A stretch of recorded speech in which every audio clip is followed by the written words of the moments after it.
Vamos nos colocar em pé, em reverência à palavra do Senhor. E eu convido os irmãos a abrirem as suas Bíblias no livro de 2 Samuel, capítulo 6.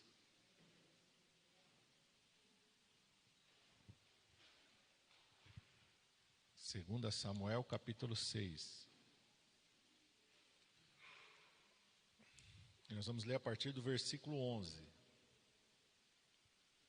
Na verdade, 2 versículos aqui inicialmente, o 11 e o 12. Amém? Todos acharam? Está escrito assim: E ficou a arca do Senhor em casa de Obed-edom, o geteu, 3 meses. E abençoou o Senhor a Obed-edom e a toda a sua casa. Então avisaram a Davi, dizendo: Abençoou o Senhor a casa de Obed-edom e tudo quanto tem, por amor da arca de Deus. Foi, pois, Davi e trouxe a arca de Deus para cima da casa de Obed-edom, a cidade de Davi, com alegria. Amém? Vamos orar. Pai, em nome de Jesus, nós estamos diante da Tua palavra nesta manhã, Senhor. E nós te pedimos, fala conosco, Senhor, através da Tua palavra.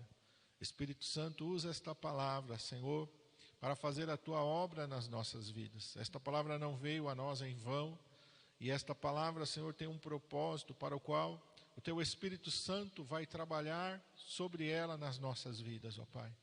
E que Tu tenhas toda a liberdade, que Tu faças tudo aquilo que for necessário, Pai, com esta palavra nas nossas vidas. Nós te pedimos, Senhor, eu te peço, usa a minha vida, Pai, em nome de Jesus. Amém. Os irmãos podem se assentar. Essa é a continuação de um texto que eu já preguei aqui sobre quando Davi decide levar a arca de Deus até Jerusalém. E a primeira vez que ele vai levar a arca, ele não chama os levitas, ele não chama os sacerdotes, ele não faz de acordo com as instruções do Senhor. Ele pega a arca de Deus, sobre a qual Deus tinha dado instruções específicas, que ela deveria ser levada aos ombros dos levitas, e ele coloca num carro de boi. E 2 homens que não são levitas estão conduzindo a arca. E quando os bois tropeçam, a arca parece que vai cair do carro. Um deles estende a mão e toca na arca, e ele morre ali instantaneamente. Então Davi se entristece, e Davi manda que a arca de Deus seja levada até a casa de Obed-edom, talvez pela proximidade da onde aconteceu, e certamente porque Obed-edom é levita. É alguém que é separado por Deus para o serviço, o ministério, com as coisas sagradas de Deus. E a primeira coisa aqui que o Senhor quer falar ao nosso coração sobre a arca simboliza a presença de Deus. E eu quero voltar com os irmãos para Êxodo 25, quando Deus está dando as instruções para Moisés sobre a construção da arca. Êxodo 25, no versículo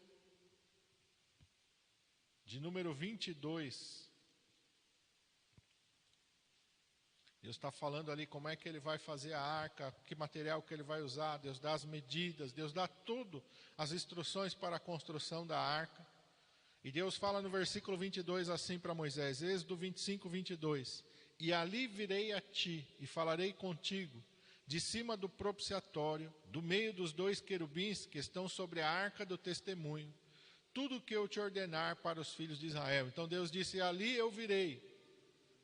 A tampa da arca chamava o propiciatório. Ali estava um local que ele deveria ser apresentado com sangue de animais. E ali existiam 2 querubins que estavam com seu rosto voltado para o propiciatório. E o Senhor disse, ali no meio dos querubins, ali sobre o propiciatório, eu vou falar contigo. Então Moisés se aproximava da arca, ele entrava naquele local separado, Santo dos Santos, e dali do propiciatório, ali de cima da arca, Deus falava com ele e ele ouvia a voz de Deus. Vamos lá para Números, capítulo 7. Números, capítulo 7, versículo 89.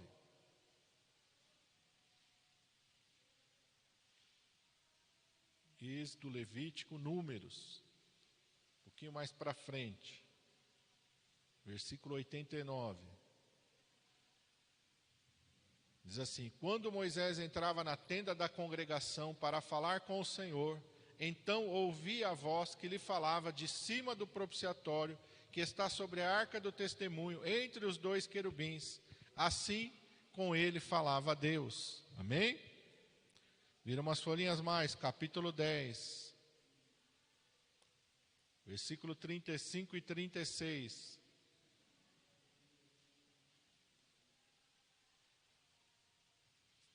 Está escrito assim: era, pois, que partindo a arca, Moisés dizia: levanta-te, Senhor, e dissipados sejam os teus inimigos, e fujam diante de ti os teus aborrecedores. E pousando a arca, ele dizia: volta ao Senhor, para os muitos milhares de Israel. A arca de Deus simboliza a presença de Deus. Amém? E o que isso tem a ver com a gente hoje? Por que esse texto aqui o Senhor dirigiu para falar com a igreja nesta manhã? E o Senhor quer que você faça um questionamento, para e pergunta para si mesmo: o que tem entrado dentro da minha casa? O que tem entrado dentro da minha casa? A palavra de Deus diz que a arca do Senhor entrou na casa de Obed-edom. A presença de Deus entrou na casa de Obed-edom. E diz o texto aqui que o Senhor abençoou a casa de Obed-edom, versículo 11, abençoou toda a sua casa, quer dizer, abençoou todas as pessoas da casa de Obed-edom. Abençoou a esposa, abençoou os filhos, se ele tivesse netos, toda a casa de Obed-edom foi abençoada. E diz aqui no versículo de número 12, o Senhor abençoou a casa de Obed-edom e a tudo quanto tem, por amor da arca de Deus. Tudo que Obed-edom tinha, tudo que ele fazia, foi abençoado por causa da presença do Senhor dentro da casa de Obed-edom. E o Senhor quer que você pare e pense: o que tem entrado dentro da tua casa? O que você tem permitido que entre, que esteja dentro da tua casa? O que está acessando o teu lar? O que está entrando lá dentro da tua casa? O que está permanecendo lá? O que você está permitindo que entre dentro da tua casa? Como assim, pastor? Existem muitas maneiras de se entrar na casa. Posso entrar fisicamente, mas existe também entrar espiritualmente. E nós temos que estar ligados, temos que estar atentos com tudo, seja aquilo que eu permito que as pessoas tragam para dentro da minha casa, ou aquilo que eu permito que seja colocado dentro da minha casa, ou aquilo que eu coloco diante dos meus olhos dentro da minha casa. Satanás, ele vai usar de muitas coisas, e uma das coisas que Satanás mais gosta de colocar laço é através da nossa visão. Ele começa a conversar com Eva, ele começa vai ali tentando enrolar Eva, mas diz em determinado momento em Gênesis que vendo ela, que o fruto era desejável para se comer e bom para dar entendimento.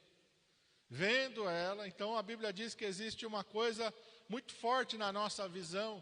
A palavra de Deus diz que Davi, no tempo em que os reis saíam para a guerra, Davi não sai para a guerra, mas ele sobe no terraço do palácio, e do terraço do palácio ele vê uma mulher se banhar.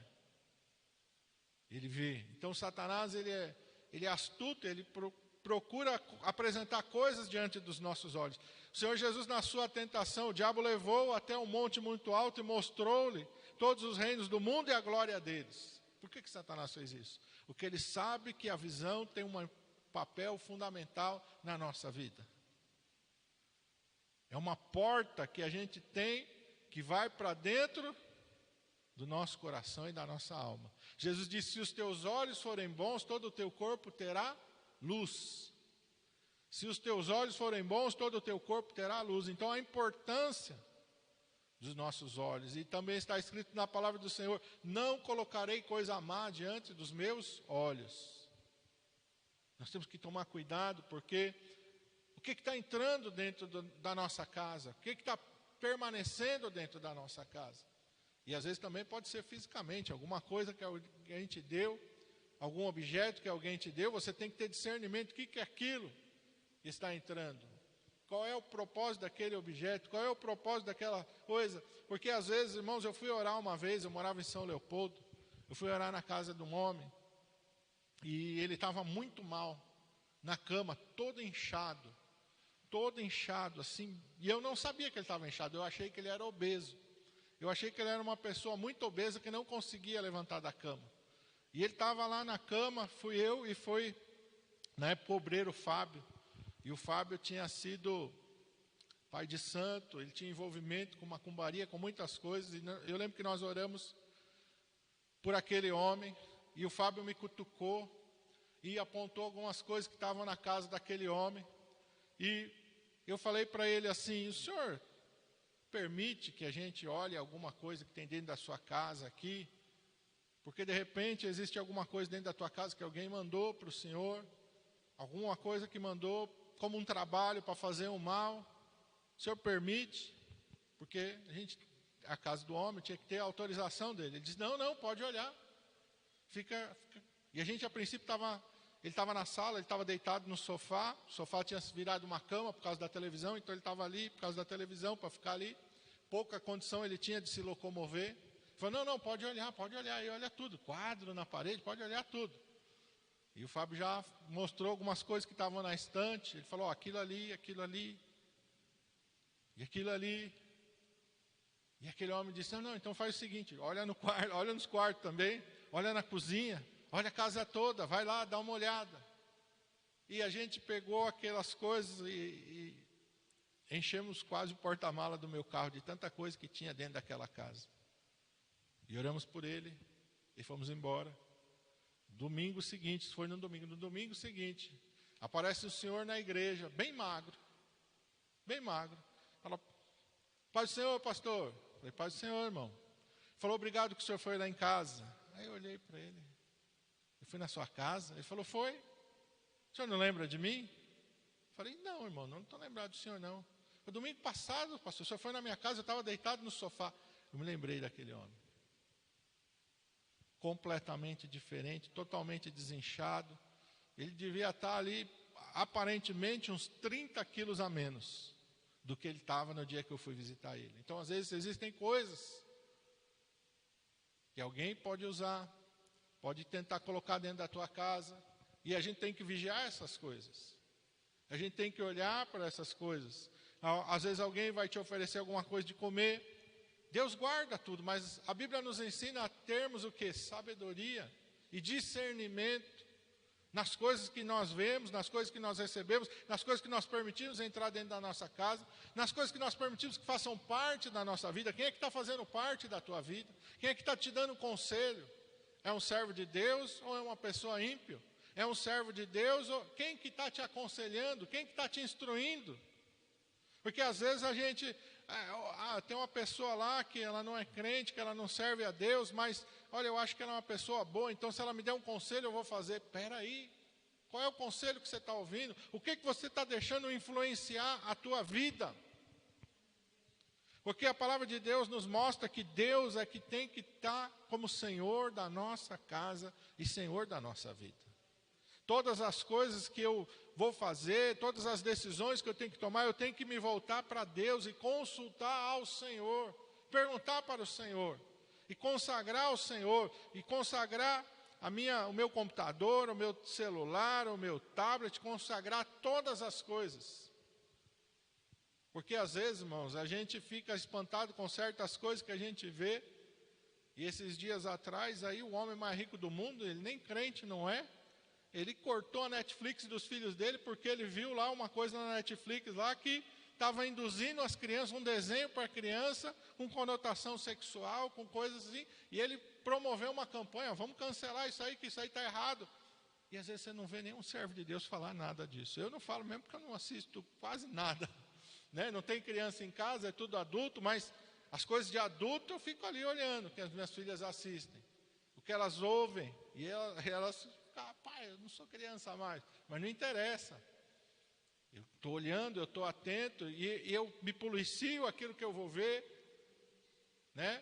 A gente tem que policiar as coisas que nós vemos, irmão, porque tudo tem influência. Satanás não faz nada por acaso. Irmãos, hoje está tão fácil as coisas. acesso às coisas, mas também está tão fácil dos laços, dos embaraços, das coisas. O celular é mesmo para mim, eu tenho que me vigiar, porque se eu pego o celular ali, daqui a pouco passou tempo, e se eu não vigiei, foi um tempo grande. E daqui a pouco eu estou sem tempo para ler a Bíblia, sem tempo para orar, por quê? Porque eu fiquei no celular, porque eu fiquei no computador, porque eu fiquei olhando isso, porque eu fiquei olhando aquilo. Antigamente era um programa que você tinha que esperar uma semana inteira naquele determinado horário, né? Quem lembra disso? Você perdia aquele horário, perdeu o programa. Aí não tinha que esperar uma reprise para assistir de novo. Hoje está na palma da mão, você vê a hora que você quiser, quantas vezes você quiser, e você vê o que você quiser, e não tem censura, e não tem nada. Então a gente tem que vigiar o que está entrando dentro da nossa casa. Porque Satanás está agindo mais do que nunca. Mais do que nunca. Faz uns meses atrás eu vi de uma igreja, se eu não me engano, na Alemanha, em que quem pregou na igreja? A inteligência artificial. Primeiro culto em que uma inteligência artificial pregou. Então a gente tem que tomar cuidado. Daqui a pouco, irmão, tem pessoa que a inteligência artificial vai fazer a mensagem para o pastor. Faz uma pregação para mim aí. E daí, irmão? Pode fazer? Pode. Mas onde é que está o Espírito Santo aí? Onde é que está o Espírito Santo aí? Posso ter excelência nas palavras, posso ter excelência nos argumentos, posso fazer do ponto de vista humano uma coisa muito bela, mas onde é que está o Espírito Santo nisso? Onde é que está a revelação divina nisso? E se a gente perder isso, irmão, nós perdemos tudo. Se a gente perder o Espírito Santo, nós vamos perder tudo. Nada mais satisfaz, nada mais completa. E hoje em dia a gente vê alguns lugares, infelizmente, igrejas que perderam o Espírito Santo, aí viram entretenimento. Porque tem que virar um entretenimento. Porque quando não tem o Espírito Santo, tem que ter alguma coisa para atrair, para segurar as pessoas. Aí vira entretenimento. Porque sem entretenimento não prende as pessoas. Aí tem que estar toda hora criando uma novidade, criando uma coisa nova, criando isso, criando aquilo, porque já não tem mais o Espírito Santo. E a gente tem que tomar cuidado com essas coisas. Porque a inteligência artificial está crescendo, irmão. Está crescendo. Eu sei porque eu, quando estou fazendo meu sermão, eu vou lá, pesquiso um texto, e ali o Google já tem a inteligência artificial, ele já dá destrincha o texto todinho. E a gente tem que tomar cuidado, eu não posso me guiar por aquilo que é a inteligência artificial, eu tenho que usar ela como ferramenta, mas eu não posso deixar ela me guiar e nem me dirigir. E nós precisamos tomar cuidado com isso. Tem lugar na sua casa, a segunda pergunta que o Senhor colocou, tem lugar na sua casa para a presença de Deus? Tem lugar no seu dia, na sua rotina para a presença de Deus? Se você for parar e analisar a tua segunda-feira, qual é o tempo que tem na tua segunda-feira para a presença de Deus? Pensa que Deus é um visitante que vai chegar na tua casa amanhã, ou amanhã você vai dizer, não, hoje não, Senhor. Segunda-feira eu não posso receber ninguém em casa, porque eu vou levantar, vou fazer isso, vou fazer aquilo, e vai faltar tempo para mim na segunda-feira. Não dá, segunda-feira, olha, é melhor o senhor ir na minha casa no sábado, porque no sábado está mais tranquilo, mas de semana não dá, não posso te receber em casa. Não posso te receber em casa porque, olha, é corrido, é puxado, é estressante, é isso, é aquilo. Qual é o tempo? Qual é o momento que eu tenho separado da minha casa, do meu dia, do meu tempo para a presença de Deus? Tem espaço, tem tempo.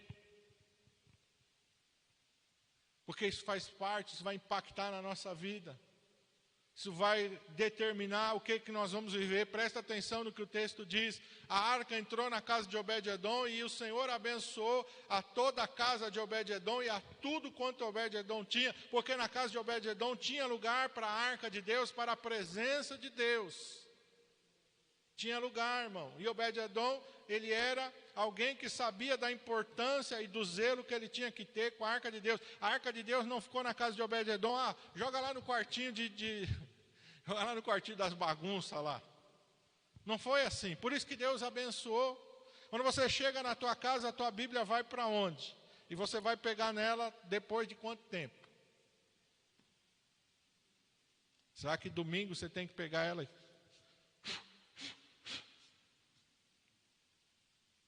Será que é assim?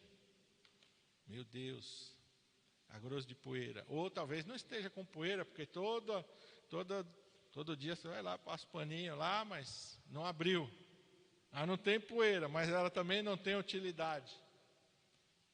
Não tem serventia no dia a dia. Então a gente tem que olhar tudo isso. E o que esse cuidado que Obed-Edom teve foi tão grande com a arca de Deus e com as coisas de Deus. Eu quero que você vai para o 1 Crônicas capítulo 15. Nós estamos em 2 Samuel, vai para a 1 Crônicas.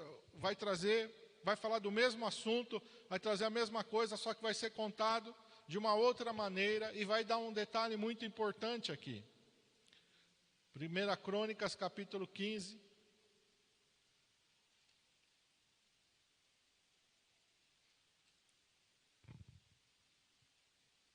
Versículo 24. Davi leva a arca para Jerusalém. Davi coloca ela no tabernáculo que ele tinha levantado. O templo ainda não existia, mas ele faz um tabernáculo, uma tenda. E ele começa a organizar o culto, ele começa a organizar todas as coisas ali referentes à adoração ao Senhor. Quem vai cantar, que hora que vai cantar, quem vai ficar na porta, quem vai fazer isso, quem vai fazer aquilo. Davi organiza tudo. E no versículo aí de número 24 vai dizer assim: e Sebanias e Josafá, e Netanel, e Amassai, e Zacarias, e Benaia, e Eliezer, os sacerdotes, tocavam as trombetas perante a arca de Deus, e Obed-Edom e Jeías eram porteiros da arca. O que é porteiro da arca? Eles eram os guardiães da arca de Deus. Obed-Edom recebe a arca na sua casa, e há um zelo tão grande, há uma devoção dele tão grande para com Deus, e agrada tanto a Deus. E quando a arca é levada da sua casa, ela é colocada no tabernáculo, ele é separado para ser um guardião da arca de Deus. Aí tem zelo, aí tem compromisso. Ele vai cuidar, ele vai zelar pelas coisas de Deus. Irmão, quando Deus olha para a tua vida, quando Deus olha para a minha vida, Ele tem que ver esse empenho. As coisas de Deus têm que estar em primeiro lugar na nossa vida. Deus nos confia coisas e depois Ele vai pedir conta daquilo que Ele confiou nas nossas mãos. Nós conhecemos a parábola dos talentos. Ele vai entregando talentos, Ele vai entregando responsabilidades nas nossas mãos, mas vai chegar o tempo que Ele vai nos chamar e vai dizer assim: o que você fez com aquilo que eu coloquei na sua mão? Um vai dizer: Senhor, olha, eu com 5 talentos o Senhor me deu, ganhei outros 5 talentos, eu tenho 10 talentos. Outro que tinha menos também foi, mas chegou no que tinha 1 talento só, ele falou: Senhor, a responsabilidade foi muito grande para mim, e eu achei que era pesado demais para mim, então eu cavei na terra e escondi o teu talento. Toma aqui o que é teu. E o Senhor olhou para ele e disse: mau e negligente servo. Você enterrou aquilo que eu te dei. O que eu te dei não foi para você enterrar, foi para você trabalhar com ele, foi para você usar aquilo que eu te dei, aleluia, porque aquilo que eu te dei eu ia multiplicar na tua mão. E a gente olha para a palavra de Deus, nós vemos isso, irmãos. Deus vai colocar coisas na nossa vida. José vai para o Egito, e José é uma das histórias que eu acho mais lindas na Bíblia. José vai para o Egito, vendido pelos seus irmãos, traído pelos seus irmãos. Ele vai para a casa de Potifar, um homem livre, e de repente se vê como escravo. Mas a Bíblia diz que ele trabalha na casa de Potifar com tanto empenho, que Potifar coloca ele sobre toda a sua casa. Por que José trabalha com empenho na casa de Potifar? Se ele não ganha salário. Se por mais que ele faça, não muda nada a situação dele. Ele não se torna menos escravo, ele não pode comprar a sua liberdade, ele não pode fazer o que ele quer porque ele é um escravo, ele continua no controle. Porque Deus colocou algo na mão dele. E ele vai fazer com todo amor, com todo empenho. Potifar vai olhar e vai dizer: eu estou sendo abençoado por causa desse jovem. E a Bíblia diz que José entra na casa de Potifar e Deus entra com ele. Pois ele vai ser acusado falsamente pela mulher de Potifar, ele vai ser preso. Ali, meu irmão, era para, vamos dizer assim, ele chutar tudo para cima e dizer, o que adiantou? Aí, ó, fui lá para casa de Potifar, me dediquei para Potifar, aí, ó, fui agora acusado falsamente por ele, estou aqui na prisão, piorou a situação. Ah, não vou fazer mais nada. Não, ele continua trabalhando. Qual era a obrigação que José tinha lá na prisão? Nenhuma. Mas ele começa a cuidar, de repente ele olha, acho que é bom eu limpar aqui, e daqui a pouco o carcereiro falou, ficou legal aí, José. Então deixa eu limpar ali também, pode ir lá, José. Ah, eu podia organizar aquilo ali também, pode ir lá, José. E daqui a pouco a Bíblia diz que quem administra a prisão é José. O carcereiro não está mais preocupado com nada ali. José está aqui, José, ó, os presos comeram, os presos beberam água, a cela está limpa, as coisas estão organizadas, aquele preso está onde, está ali, deixa eu pegar a relação, deixa eu ver, está tudo organizado. E Deus entra na prisão com José. E Deus abençoa José na prisão. E daqui a pouco José está diante do faraó. E existe uma crise no Egito, e exige-se alguém com sabedoria e com experiência em organizar as coisas. E quem é que tem sabedoria, inteligência, experiência em organizar as coisas? E já está fazendo isso todo dia. E o faraó olha para ele, vê o Espírito Santo e diz, onde acharíamos um jovem como esse, em que há o Espírito de Deus? Onde acharíamos? A mesma coisa é hoje, irmão. A maioria das pessoas não quer compromisso com nada. A maioria das pessoas não quer se esforçar para nada. A maioria das pessoas não quer, mas Deus está procurando pessoas como José, que vão pegar aquilo que está na mão. Ah, tá bom, eu tenho isso aqui, glória a Deus, aleluia. Como diz aí no mundo, até um ditado do mundo, ganhou limão, vou fazer uma limonada, não vou chorar porque eu ganhei limão, não. Ah, glória a Deus, aleluia. Vou trabalhar aqui com aquilo que Deus colocou na minha mão, daqui a pouco. Ele vai, ele governa o Egito com sabedoria, com prudência. E, a princípio, a função dele o que é? Ajuntar comida para que o Egito não passe fome. Não era essa a função dele, o faraó colocou ele para isso. Mas, de repente, você vai ver que as outras nações começam a vir buscar comida no Egito, porque o trabalho de José foi tão eficiente, e vai suprir o Egito, e vai suprir as nações que estão em volta. José ajuntou com tanta sabedoria, com tanto entendimento, que em Canaã eles ouvem dizer, vamos descer para o Egito, porque lá tem fartura de pão. E as outras nações começam a ir para o Egito, e o Egito começa a enriquecer, porque tem um homem ali guiado e movido e dirigido pelo Espírito Santo de Deus, que soube trabalhar com aquilo que Deus colocou na sua mão. Outro exemplo maravilhoso é de Davi. Quando Davi vai levar comida para os seus irmãos, ele está ali no arraial, e ele ouve o desafio de Golias, e ele começa a conversar, não, quem é que vai lá? Não, então eu vou enfrentar. E o irmão dele se ira com ele e fala assim, a quem deixaste aquelas poucas ovelhas no deserto? E quando a gente ouve que Davi era o pastor, a gente já imagina um rebanho gigante, a ovelha para lá e para cá. A gente imagina que a família de Davi depende das ovelhas. Não, quando a gente vê o irmão dele falando, a quem deixaste aquelas poucas ovelhas no deserto? Ele está falando com desprezo. Para a família, as ovelhas não significam subsistência. Ele deixa bem claro isso. Para a família de Davi, aquelas ovelhas não são a fonte de renda. Mas mesmo assim, Davi cuida tão bem daquelas ovelhas. E quando vem o leão, quando vem o urso, ele diz, não, eu não vou perder. Eu não vou perder. Aquilo que Deus colocou na minha mão, aquilo que Deus pode, para os outros pode não ser nada, para os outros pode não ter valor nenhum, mas aquilo que Deus colocou na minha mão, eu não vou perder por nada. Pula em cima do leão, pula em cima do urso, vence. E Deus olha nele e vê qualidades em alguém que pode ser rei de um rebanho muito maior, de uma nação.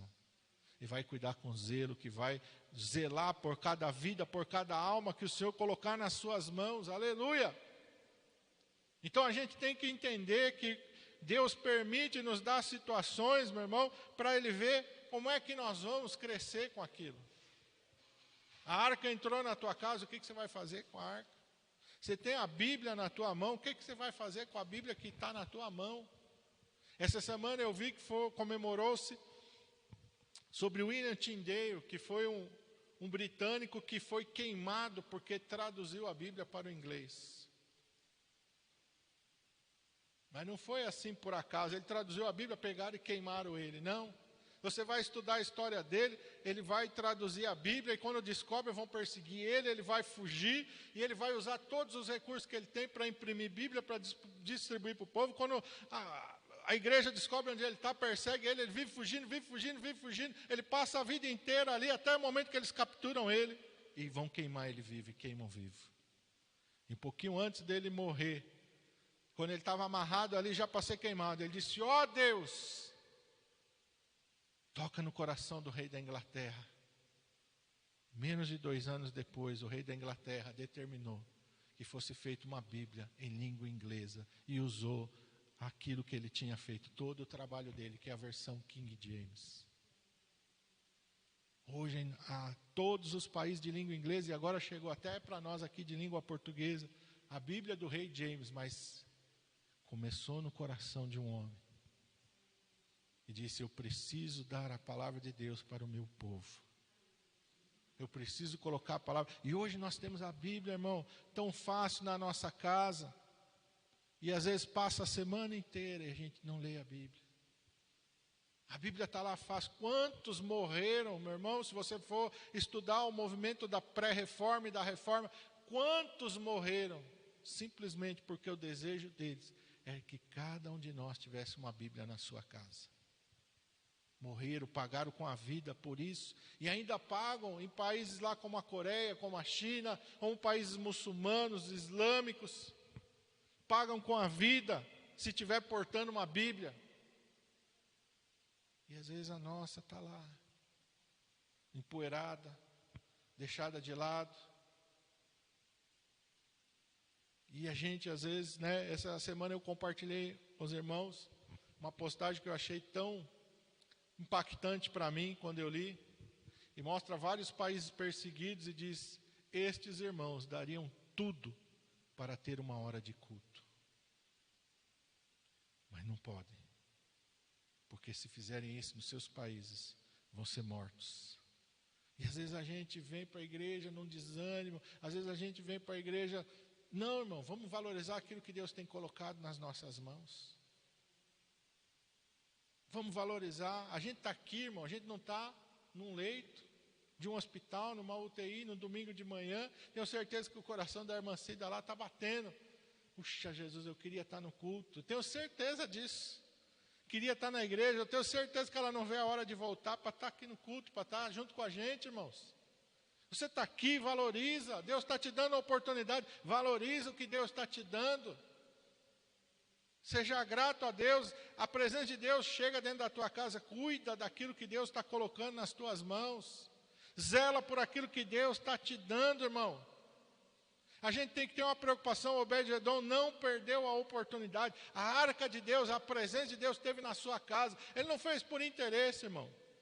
Vou fazer isso, porque se eu fizer isso, Deus vai me abençoar. Não foi por interesse. Foi por zelo, foi por amor. Deus viu o zelo, Deus viu o amor, Deus viu a entrega dele, aleluia. E Deus falou: esse vai ser o guardião da arca. Quem é você diante das coisas que Deus tem colocado nas tuas mãos? Feche teus olhos.